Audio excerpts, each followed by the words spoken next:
Well, guys, we are in a series called Good to Know, and we're talking about stuff that we believe is good to know. Well, something in particular that we believe is good to know. And we believe it's a truth that you need, even if you're not that excited about talking about it. And that's sex. We're spending a few weeks talking about sex because we believe here in The Wire that this is an important conversation to have, and it's an important conversation to talk about.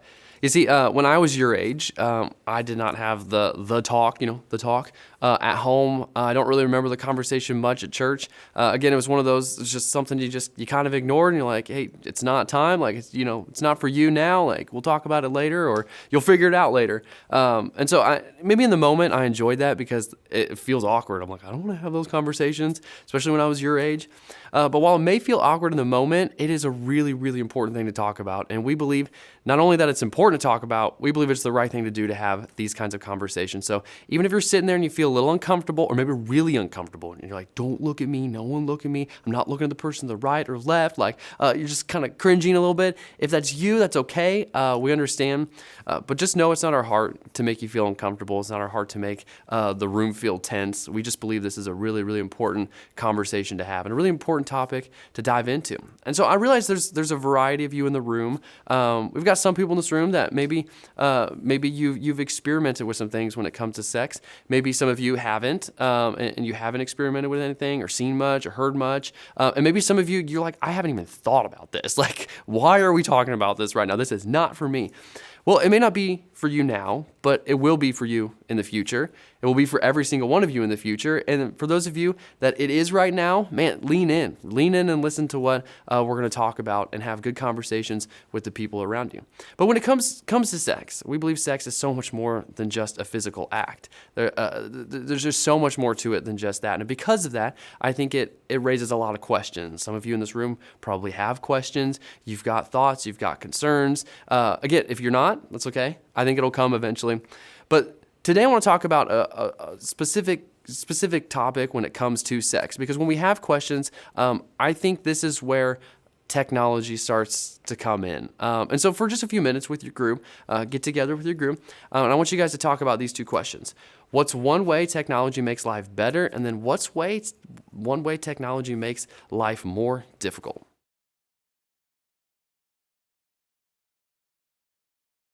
See, the reason we're going to talk about technology when we're talking, the conversation about sex is because I don't think you have to look very far to find sexual content online. This is just the world you guys live in. It is everywhere, right? There's the not so appropriate photos that show up on your feed. There's the nude videos or pictures maybe someone sent you on Snapchat. There's the videos on YouTube, especially like commercials pop up. You're watching Netflix and that scene comes up that you didn't know was going to be there. Maybe you downloaded some book and there's just some writing in there, or like I said, maybe it's the commercials that are playing while you're streaming something on the TV, or just you're watching sports and there's a commercial that pops up. You don't have to look very far to find sexual content out there online because it's everywhere. It's everywhere, and sometimes we see things and we didn't give our consent to see these things. And here's what I mean by consent. Consent is when we've agreed to do something or allow something to happen. And when it comes to sexual content online, it is everywhere, and it's going to happen without your consent. And I understand that's not fair. It isn't fair. And some of you have even experienced this. But because it's out there and it's going to happen, again, it's something that we need to talk about. But of course, one of the biggest ways sex can show up in our lives through technology is through pornography. And pornography is any picture, video, or written material that shows or describes sex, sexual acts, or naked bodies in ways meant for sexual enjoyment. Now, that's a lot, right? That's a big definition for that. But pornography exposes us to sex in ways that we might not have been prepared for, which is something that we're going to talk about more in the week to come. So I have here, got my shield here. You guys know what this is. You guys have seen this before. Maybe you've studied some medieval times. And a shield, back in the day when they were used, was used as protection. If you were behind the shield, you felt safe. You could guard yourself. You could protect yourself. But in the conversation about sex and technology, I think oftentimes we use technology as a shield. Right? We'll sit behind our phones, we'll sit behind our devices, our tablets, our computers, right? We'll hold it up in front of us and we feel protected. And because of that, I think we feel more able to say and do things that we probably wouldn't say and do in real life. Maybe behind a computer or behind our tablet or our phone, right? We'll ask for a picture from someone that we wouldn't ask for in real life. Maybe we'll send a DM saying something that we would never say to that person, like to their face. Right? Or we'll post that TikTok video of us doing something that, to be honest with you, we probably would never do in real life. And like I said, those things are easier to do when we're behind technology, when we're behind that shield, that computer screen, that phone. When it's up in front of us, we feel safe behind it because it just doesn't feel like real life. It feels like if it happens behind the screen, right? If it happens online, that's not real life. And this is probably one of the biggest things I could tell you in this conversation. One of the biggest things that you could get. So please hear me on this, okay?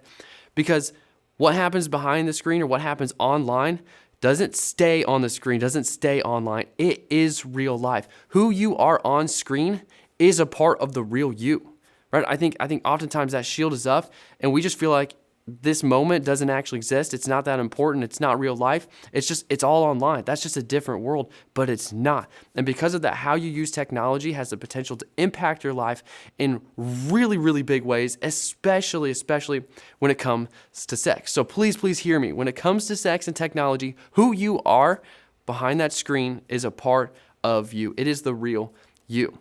And so, just for a few moments, I want you to get together with your group, and I want you guys to talk about these two questions. How often do you think people do or say things online that they would never do or say in real life? And why? Why do you think people do and say things online that they would never do or say in real life?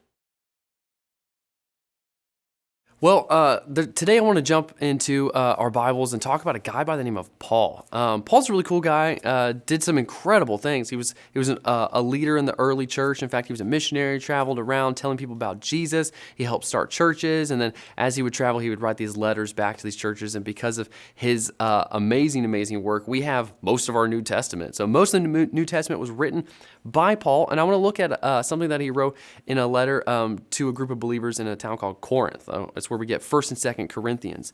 Now, obviously, we're talking about technology, so you're not going to find anywhere in the Bible where it talks specifically about technology because that just wasn't a thing then.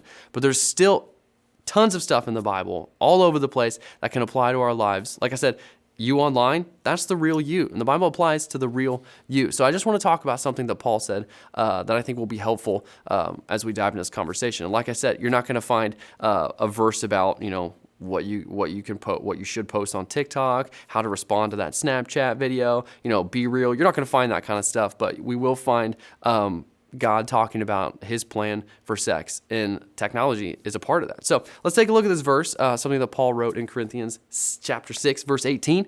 Paul says, run from sexual sin. Let me say that again, run from sexual sin. No other sin so clearly affects the body as this does. For sexual immorality is a sin against your own body. Now, again, I said twice, but I want you to pay attention to what Paul said. He said, run from sexual sin, okay? Run means run. He wasn't just being, I literally think Paul was like, get up and run from it, because no other sin affects you so much. But here's the interesting thing when you look at it. Paul doesn't say run from sex, because we talked about this last week. God created it, and he created it to be good. And when it's in his design, when it's between a man and a woman and the boundaries of marriage, it is good. And Paul's not saying run from sex. He's saying run from sexual sin. Now, what is sexual sin? Let's define that.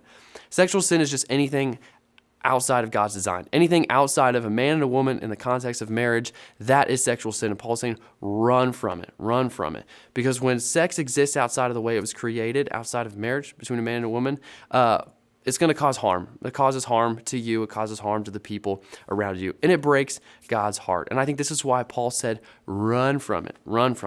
And yes, this includes technology as well. It may not say that, but again, technology and how we use it and who we are behind the screen is us. You see, what's so dangerous about technology is it gives us the opportunity to talk about sex, to get noticed for certain things, maybe try sexual things without actually having sex. And that can make it feel like it's not that big a deal. Again, we're back to it. It doesn't feel like we're breaking any rules. It doesn't feel like we're operating against God's design because we're not actually having sex. We're just watching things. We're experiencing things. We're some people say, we're just looking. It's not that big a deal.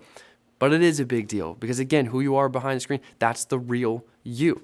And according to Paul, we have to be very careful when it comes to sexual sin because no other sin affects us as much. And so Paul's saying, run. And I think if Paul lived in our day, if he was experiencing our world, he saw Snapchat, TikTok, all these different things, YouTube, all the different websites out there, I think Paul would say, run from posting that sexual picture on your Snapchat story. Run from messaging this person about nude photos or nude videos. Run from pornographic videos online. Run from all of it. And again, I don't think Paul would be so casual and just say, just casually like move on to the next website. Don't look at that. Go back to Facebook. Go back to YouTube. Don't look at that. No, I think Paul would be like, get up from your chair and get out of the room. Run. And here's the thing.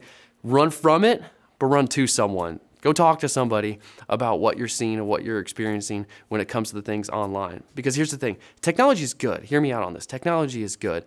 There's so many benefits to it, but technology is powerful. It is powerful. And for all the great ways that we can use technology to learn and connect, make life easier, it can also have a powerful impact on our lives when it comes to sex, in oftentimes in very, very negative ways. So what we do online has the potential to affect our sexual integrity.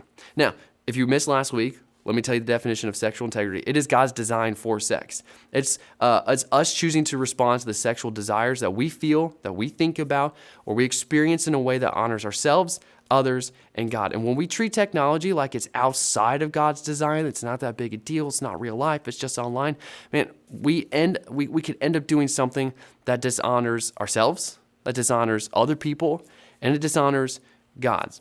Now, let me just pause here and make something very clear, because we just talked about consent. And when it comes to technology, online, and sexual things, you're going to see stuff, okay? It's the world we live in, unfortunately. It is not fair.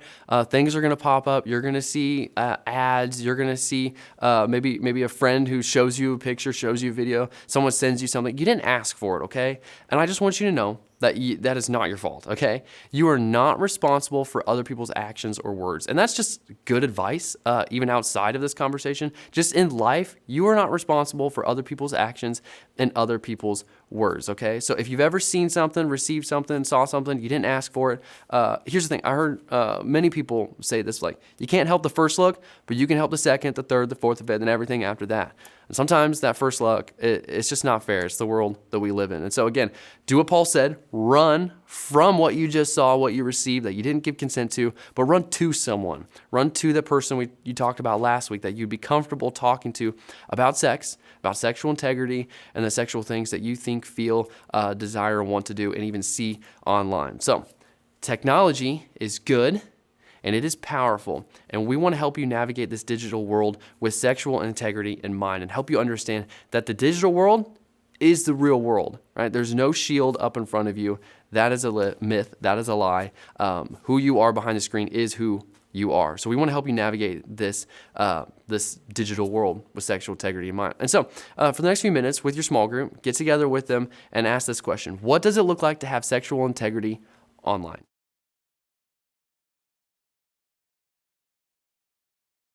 Well, I want to leave you guys with really just a couple questions that I want you guys to think about. Really, I mean, you've probably heard some version of this, maybe at school through some seminar, but like when you're posting something, you just take a moment and kind of think about it. And honestly, I want you to do the same thing, except the filter I want you to use is sexual integrity. And so the first question that I want you to ask is why? Why?